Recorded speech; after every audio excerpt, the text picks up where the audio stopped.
तो एक तरह से टैक्सेस का अनाउंसमेंट नहीं किया है, वो भी दर्शाता है कॉन्फिडेंस कि आपने टैक्स तो बढ़ाया नहीं है, लेकिन आपका फिस्कल डेफिसिट आपने कम करने की बात कही है 5.8% से 5.1% और फिर 4.5%। तो आपको लग रहा है कि टैक्स बढ़ेगा। टैक्स क्यों बढ़ेगा? क्योंकि ग्रोथ बढ़ेगा। तो आपने एक तरह से ग्रोथ का प्रेडिक्शन अच्छा किया है कि जो आपके टैक्स में रिफ्लेक्ट होगा। तो मुझे लग रहा है कि ये चीजें जैसे जैसे लोग ज्यादा पढ़ेंगे वैसे वैसे उनको ध्यान में आएगा कि ये सरकार जो है वो अलग तरीके से सोच रही है। और दूसरा है कि जो भी खास करके फॉरेन से आते हैं, बट जो इंडियन बिजनेसमैन ऑल्सो थोड़े हर साल जो टैक्स चेंज होते हैं उससे तंग आ जाते हैं।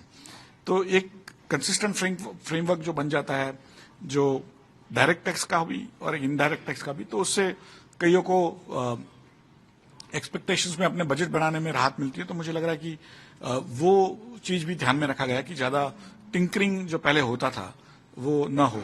और ओवरऑल कहीं ना कहीं जो ग्रोथ का मॉडल जो बनाया गया कि इंफ्रास्ट्रक्चर और सोशल सिक्योरिटी को लेकर के और फिस्कल रिस्ट्रेंट रख के, क्योंकि जब देश में बहुत खर्चा हो जाता है और उसके सामने ग्रोथ नहीं आता है तो देश एक समस्याओं का सामना करता है कि जो उनकी ऋण लेने की क्षमता कम हो जाती है।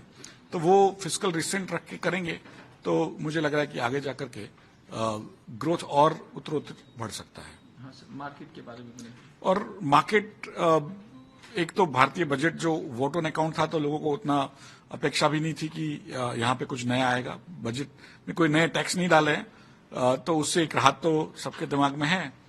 लेकिन यूएस और यूरोप में इंटरेस्ट रेट्स के ऊपर एक चर्चा चल रही है कि पिछले 2 साल से इंटरेस्ट रेट बहुत बढ़े थे, उसको कैसे और कब कम किया जाए। तो उसके ऊपर एक थोड़ी अभी भी दुविधा जारी है। पिछले 2 दिनों से बहुत एक्सपेक्टेशंस थे जो खरे नहीं उतरे हैं। तो उसकी वजह से भी एक तरह से फॉरेन पैसा जो है वो एक कगार पे बैठा हुआ है और जो इंडियन निवेशक है वो काफी खुश है। और धीरे धीरे जो एक डायरेक्शनल मूवमेंट आप देखेंगे तो भारतीय ग्रोथ के अनुरूप, एक्सपेक्टेशन के अनुरूप आपको देखने मिलेगा। किस तरह से देखते हैं बजट को 1 से 10 नंबर? नहीं, इन्हें वे जैसे मैंने कहा वेलफेयरिज्म में मैं तो 12 मार्क दूंगा 10 में से, क्योंकि वेलफेयरिज्म हैज बीन अ की stone of the government which not many people have actually discussed about. और जो ग्रोथ है उसमें और फिस्कल रिस्ट्रेंट दोनों में मैं 10 में से 10 दूंगा। ओवरऑल ये बजट जो है इन टर्म्स ऑफ पास्ट है, वोट ऑन अकाउंट पिछले जो नंबर है 2023-24 के उसके ऊपर ही वोट ऑन अकाउंट होने वाला है। तो वो जो है वो काफी बढ़िया मैनेज हुआ है, ज्यादा खर्चा नहीं हुआ है, काम अधिक हुआ है और जो उन्होंने प्रॉमिस किया था वो सब एक्चुअली हुआ है। तो मुझे लग रहा है कि ओवरऑल 10 on 10 वाजबी है।